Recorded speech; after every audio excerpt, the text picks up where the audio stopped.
Furious world leaders are striking back at Donald Trump, and they are threatening him with asymmetric warfare as the Trump regime puts in a demand for $1 trillion for a defense budget. We're seeing countries across the world saying we can do more than the United States can with their $1.5 trillion defense budget by investing in asymmetric warfare, by focusing on drones and other asymmetric tactics that they observed that were utilized by Iran when the Trump regime and Netanyahu invaded Iran. And so what we're seeing right now is Donald Trump is showing utter weakness after his disastrous trip to China. More on that in a moment. I'll tell you what Xi Jinping is doing to Donald Trump's undersecretary of war, that Elbridge Colby guy who tries to act all tough and attacks Canada. So while Donald Trump had this disastrous appearance, in China, we're seeing countries across the world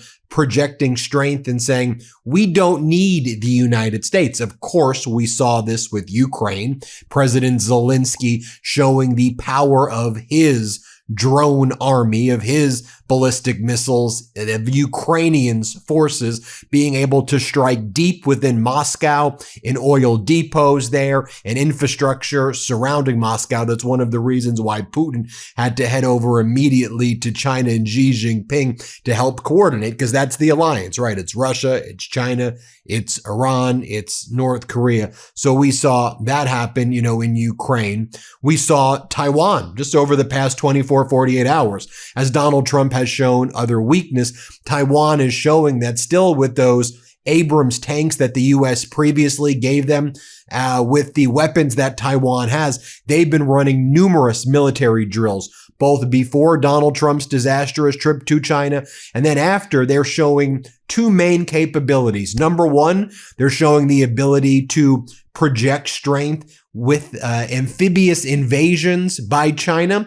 And so they ran a lot of drills right on the shore. And then they've been showing that they're willing to deploy asymmetric warfare within the cities themselves. And they showed that they have capabilities of driving these massive tanks across the bridges and what they would do in the event of an invasion by China. So we're seeing that there. Of course, we're seeing Iran continue to taunt the United States, continue to say, if you re-up the invasion, we're going to unleash the same asymmetric tactics you saw across the Middle East. And we've seen these Iranian militia groups and Iranian proxy groups, whether it's the militia groups in Iraq, whether it is Hezbollah, whether it is the Houthis.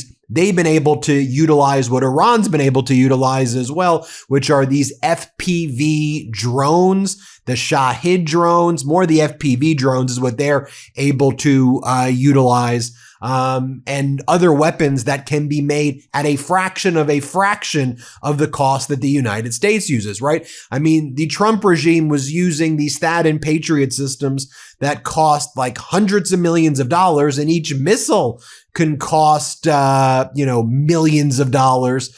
And the Iranian weaponry, you're talking about thousands of dollars, $25,000, $30,000, and they're able to churn them out on these assembly lines that they've developed in Tehran, in Iran, in the surrounding country, as well as they've developed manufacturing plants in Russia as well, which Russia's able to send through the Caspian Sea. And then that brings us to Cuba. You know about the U.S. blockade there. The Trump regime seems to be moving closer to an invasion of Cuba. And we see there the leader of Cuba as well, Miguel Diaz-Canel Bermudez.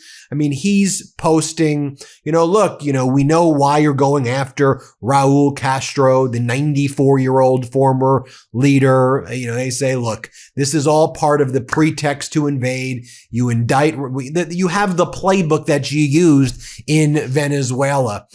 You indict the leader, or in this case, the old leader. You come up with additional reasons why Cuba poses a threat. Laundered through Axios over the weekend was the story. 300 drones ready to go in Cuba in order to attack Florida, and it specifically hit the Keys. Remember the Florida Keys sheriff is like, yeah, we don't know anything about that. And then boom, right on cue, you have the MAGA Republican Congress members saying, aha, Cuba has 300 drones 90 miles away from Miami, 90 miles away from our coast. Oh, we're going to have to invade Cuba to get rid of the drones. And one of the things that Cuba is saying is, they've been saying, look, you're starving us to death. We pose no threat to you. Obviously, if you invade us, we're going to have to defend ourselves. We don't have a traditional army. People don't know the actual size and scale of the Cuban army.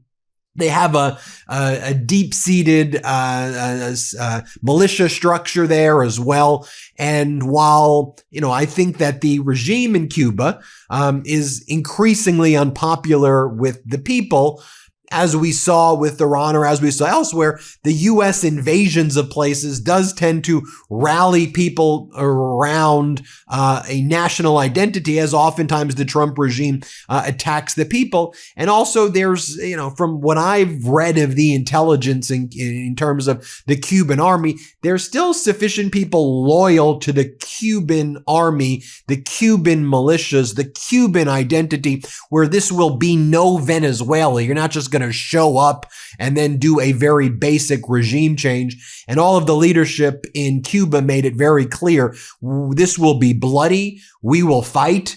We will fight to the death to protect Cuba's sovereignty. We're not just tapping out. And the Trump regime is getting increasingly frustrated because they're like, we did this blockade. We're starving Cuba to death. Why isn't Cuba surrendering? Right? This was the same tactic that the Trump regime tried to use with Iran. Look, we have all our ships there. We're doing our threats. Why isn't Iran just giving up? Well, I think increasingly, though, people see how weak Donald Trump looks, and ultimately you look to Iran. If the great and powerful United States Army has been reduced to basically being a bunch of bandits or pirates in the Persian Gulf, bragging about stopping cargo ships and tankers, and Donald Trump brags about being a pirate, I think other nations are saying in different ways. One, can we stand up to the United States? It's going to be difficult, but they've got this big, massive Goliath, slow-moving, old-school warfare. Can we look at modern weaponry and adapt our tactics? And I think you're seeing Cuba do that, Iran do that. They're looking there. And by the way, China, unlike the US, they've been focused a ton on developing these nimble weapon systems. And also the intelligence suggests that China has been helping Iran, also training Russians in drone warfare with a lot of Chinese technology there. Now, as I said at the outset, I was going to get back to one of the leverage points that China is now using. And this stuff needs to get way more attention than it is. And that's why we cover this stuff on the MeidasTouch network. So, Elbridge Colby, who's the number 2 at the Defense Department, they call themselves the War Department. They're the Defense Department. He's right under Hegseth. So he was the guy earlier this week who threatened Canada. We're pulling out of the Joint Defense Program that's been around since the 1940s. Look how strong I am. I'm threatening Canada. Don't you dare use this rhetoric, Canada, against us. Remember, he posted the article about Prime Minister Carney's Davos speech, right, where Carney wanted to unite the world, multilateralism. This is a massive rupture in the trust of the world that was caused by the United States, right? Remember I showed you that guy's social media post? Well, what's going on behind the scenes as well is you have Xi Jinping saying, I'm going to ban Elbridge Colby from coming to China, and we are not going to buy those Boeing jets. We did no deals with the United States, is what China is saying. We've made preliminary conversations, but we've made no actual deals with the United States. We want clarification and confirmation that the United States is not going to provide military weapons to Taiwan. That's what Xi Jinping said. Confirm that you won't give military weapons to Taiwan and we'll do business with you. All of those things. Remember, Donald, you showed up and you then went and you told your country all of these things that you got, by the way, which those things were half the amount as what Biden got, right? I mean, Biden had double these things. I mean, when it comes to the soybeans, when it comes to the manufacturing, when it comes to the chips, Donald Trump caused China to basically go to zero. And then China raised it to half the amount of Biden. And then Donald Trump's like, oh yeah, very good, very good. This is, look, what a art of the deal, everybody. And so now Xi Jinping lured Trump in, cornered him, and now is saying, okay, now you don't give, obviously is what we said was going to happen. Now you don't give Taiwan any weapons and then we'll play ball. We'll do the chips. Because they also said, we're not buying any NVIDIA chips. We're not doing any of these things. So China's exerting its leverage right now, and they know how weak Donald Trump looks right now. So we're seeing, though, Donald Trump respond to these threats that, China's not going to order the Boeings. They're not going to meet with Elbridge Colby. And just think about what we've seen Donald Trump do over the past 24 to 48 hours. Folks, it is the height of weakness. So this was Donald Trump's speech that he gave yesterday when he was in front of the Coast Guards. And listen to what he says about Taiwan in front of the Coast Guards. Play this clip. Close to 50% of the chip business by the time I leave. And right now we have none practically. And we'll have, it was taken by other places. It was taken by Taiwan. I'm not knocking them. I'm saying if they can get away with it. But if you had the right president, that would have never happened. And then he refers to the weapons to Taiwan as, quote, the Taiwan problem when he was on the tarmac. Here's what he referred to as the Taiwan problem. I mean, what a horrible thing. Here, play this clip. Are you going to Taiwan? Do you have any plans to call President Lai before you make your decision on the arms deal? What? Do you have any plans to call President Lai of Taiwan before you make a decision on the weapons package? Well, I'll speak to him. I speak to everybody. We have that situation very well in hand. We had a great meeting with President Xi. It was amazing, actually. It was amazing. Many of you were there. We'll work on that, the Taiwan problem. And then you see him scrambling to help Russia and Belarus. Donald Trump wants Ukraine to help ease restrictions on Belarusian potash. Think about that. The fertilizer, the U.S. is pushing Ukraine to convince European countries to ease restrictions on Belarus potash, imports of Belarusian fertilizer. Washington believes that softening sanctions on potash fertilizers, once one of Belarus's key sources of foreign currency, could partly pull Belarus away from that. That's just the hell, Putin. What are we talking about over here? Because this has Steve Witkoff is making his 7th visit to Russia. He just announced 0 trips to Ukraine, 7 trips to Russia right here. I mean, it's unbelievable. And then you had Donald Trump's acting attorney general, Todd Blanche, say, yeah, with Raul Castro, this isn't a show. We really intend to indict this guy, this 94-year-old. Here, play this clip. We didn't indict. This isn't a show indictment. This is an indictment because we expect that there was a warrant issued for his arrest. So we expect that he will show up here by his own will or by another way. Then a reporter says, it seems like you're just trying to create a pretext for war right here. And watch what Blanche says. Let's play this clip. Thank you. One other question. If people look at this and say this is at least partially just a pretext to push for regime change in Cuba, what would you say to people who take that perspective? I don't care what people look at and think. I mean, we returned an indictment, and that's what we're here to talk about. If people want to speculate or think what they will, I don't care. Okay, one more question. So the MeidasTouch Network caught up with one of these MAGA Republican Congress members from Florida. He's a Cuban, and was one of the kind of warmongers who wants an invasion of Cuba. Carlos Jimenez, and our Pablo Manriquez asked Jimenez, so should the U.S. attack Cuba? And he goes, I don't think it's going to be necessary because the Cuban people are feeling, are suffering so much that they're going to take back the country themselves and they're going to protest. And the amount of pressure we're putting on Cuba, we're not going to need to invade. Let me just show you what he said. Play this clip. Congressman, I'm sure you've been asked about this all day, so forgive me, but should the United States attack Cuba? Say what? Should the United States attack Cuba? I don't think it's going to be necessary. I think the Cuban people themselves are going to do something about the regime. There's been a lot of protests happen every day. Careful. Yeah. Thank you. And so, the pressure, I think, is working. That's the regime is in the weakest condition it's ever been. Okay. And so, so you're saying just let it play out, but no U.S. intervention is necessary? Right now it's something that's necessary. Okay. Thank you, sir. Now, isn't this exactly what you said when it came to Iran? The people are going to stand up and say, hey, Donald and Netanyahu, thank you so much. This is exactly what we wanted. And that's obviously not what happened. And this is what they're going with again right here.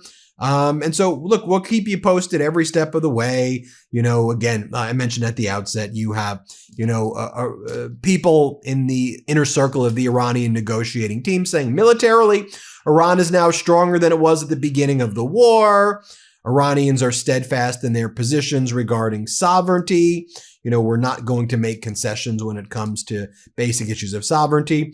Iran's bragging about the 42 aircraft that it destroyed thus far in the war. 4 F-15s, 1 F-35, 1 A-10, 7 KC-135 Stratotankers, an E-3 Century. And this was all just the United States government had to confess and admit to this. And I'll leave you with this point right here, because to me, this says a lot. This is what they were discussing on Newsmax right here. They brought on James Comer, MAGA Republican, and even Newsmax is skeptical of what the Trump regime is doing in Cuba. Let me show you what down on Newsmax here. Play this clip. I really don't think, Rob, it'll get to any type of military action, but the president's threatening that. He's increased sanctions on Cuba. I don't know how many more sanctions the Cubans can take, especially after what happened in Venezuela. The Cuban American population clearly supports what the president's doing in Cuba. Thus far, it hasn't cost any tax dollars other than to send a few diplomats to Cuba. But at the end of the day, I think that we've got to be on guard because of the new types of warfare that's out there with these new drones and this new technology. I get it, We're but seeing Cuba, it play out in Iran. I understand that. Axios had a report this week that the U.S. is concerned, I'm sure you saw this, about a possible Cuba drone strike on Florida. And I'll be honest, Mr. Chairman, I know that you've got the security clearance to know more about this, but to me, this just sounds like we're trying to make the case to attack Cuba. I don't buy it. It sounds like a false flag operation. Would you support military action in Cuba if it came to that? And I guess more importantly, do you buy this report in Axios?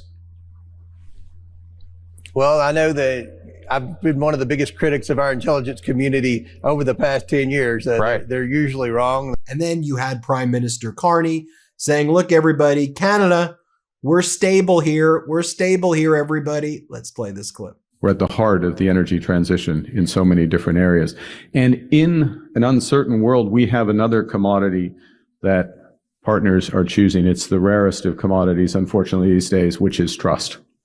Canada is a stable, reliable partner in a world that is anything but.